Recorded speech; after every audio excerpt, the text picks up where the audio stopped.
What if the greatest mind in human history was stolen the moment it stopped working? Albert Einstein spent his entire life fearing one thing, that after his death, scientists would cut open his brain and study it.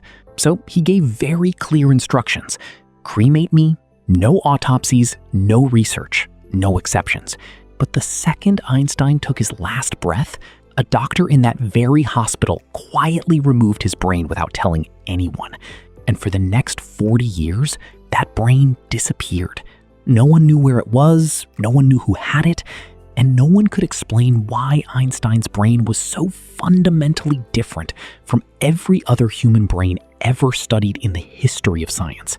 This is that story. Albert Einstein was born in 1879 in Ulm, Germany. And from the very beginning, something was different about him. He did not speak until he was 5 years old. And while other children were talking at 2 or 3, Einstein simply sat there, lost entirely in his own world, which led his teachers to call him slow, average, and a weak student. Though the truth was that Einstein was not slow at all, but simply refused to memorize anything he did not fully understand. And if something did not make complete sense to him, he would not move on until he had figured out exactly why it worked. Which is why at age 12, when a family friend accidentally left a geometry textbook at his house, Einstein read the entire thing in a single day. And by 14, he had taught himself both integral and differential calculus entirely on his own. When he graduated from Zurich Polytechnic College in 1900, he applied for academic positions everywhere.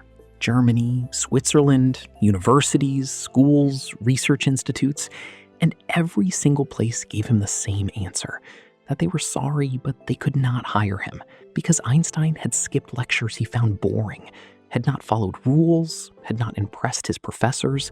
And so while his academically weaker classmates landed university positions because they had professor recommendations, Einstein had nothing. And he wrote in his diary during this period that he got no reply from anyone, that no one needed him, and that it felt like nothing in his life was going right, and he could not even afford to marry his classmate Maliva because he had no income. And to survive, he became a private tutor, teaching mathematics to school children, until finally, in 1902, a friend helped him get a low-level government job at the patent office in Bern, Switzerland, where his job was simply to check new inventions and decide if they were original, a boring and repetitive position that paid the bills, but gave him evenings and weekends to think. Then came 1905. While working that boring desk job, Einstein published 4 separate scientific papers in a single year, each one powerful enough to change science forever. The special theory of relativity, which proved that time and space are not fixed, but bend and stretch. The photoelectric effect, which became the foundation of quantum physics. Brownian motion, which proved that atoms are real at a time when scientists were still debating this. And E equals mc squared, the most famous equation in human history, meaning energy equals mass times the speed of light squared. 1 year, 4 papers, 0 resources, 0 lab, 0 funding, just a brain working overtime. And overnight, the name of a nobody patent clerk became the most talked about scientist in all of Europe. And 9 years after graduation, the University of Zurich finally offered him a professorship. But the most extraordinary chapter of Einstein's life began not while he was alive, but on the night he died. On April 18th, 1955, at Princeton Hospital in New Jersey, Albert Einstein passed away at 1:15 in the morning, having left very clear instructions that his body should be cremated with no autopsies and no research performed on any part of him because he did not want to become a specimen. But Dr. Thomas Harvey, the doctor on duty that night, had a different plan. And before anyone could stop him, and before the family was even notified, Dr. Harvey quietly removed Einstein's brain during the autopsy, told no one, and simply took it. And when Princeton Hospital found out, they fired him immediately. But Harvey managed to get permission from Einstein's son, Hans Albert, by promising the brain would be used for serious scientific research to be published in medical journals.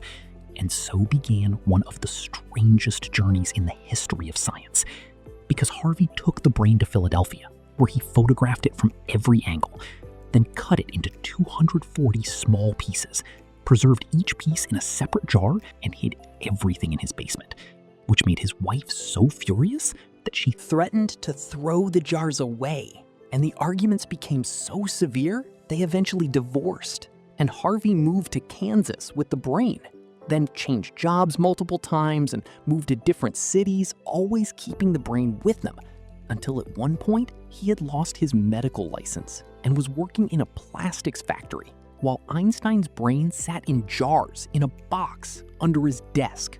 And it was not until 1985, 30 years after the theft, that the first real study on Einstein's brain was finally published. And over the next 28 years, neuropathologists around the world studied the different pieces Harvey had sent them. And what they found was extraordinary.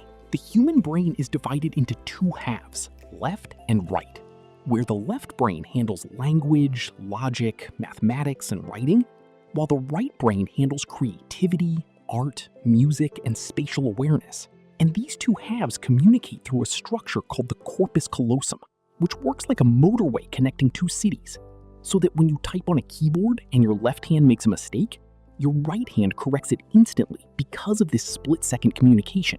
And what they discovered was that Einstein's corpus callosum was significantly larger than average, meaning his left brain and right brain were connected on a level most humans simply do not have, which meant he could hold multiple complex ideas in his head simultaneously and run thought experiments where he would imagine himself riding alongside a beam of light and actually work out what that would look like. And researchers also found that the pattern of his brain folds was unusual, that the neuron pathways flowed more efficiently, and that his mathematical processing power was on a completely different level from ordinary human beings. And here is something that surprises almost everyone who hears it. Einstein's brain weighed 1,230 grams, while the average human brain weighs 1,400 grams, meaning his brain was actually smaller than average. But because the lining was thinner, the neurons were packed more densely, giving him more connections, more efficiency, and less wasted space.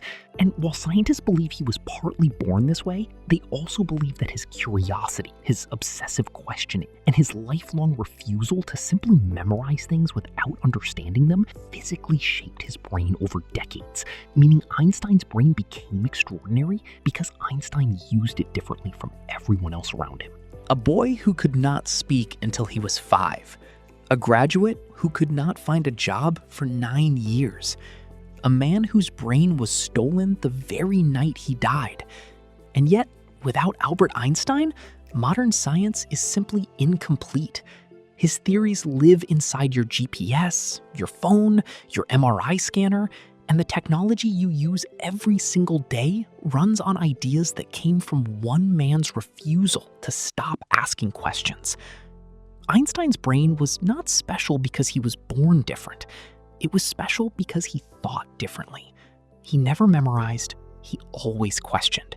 He never followed, he always wondered.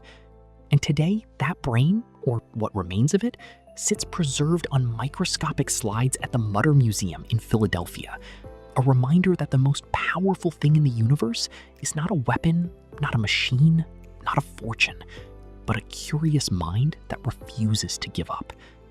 If you found this story as extraordinary as it truly is, subscribe to RM Journal, where we bring you the stories the world forgot to tell you.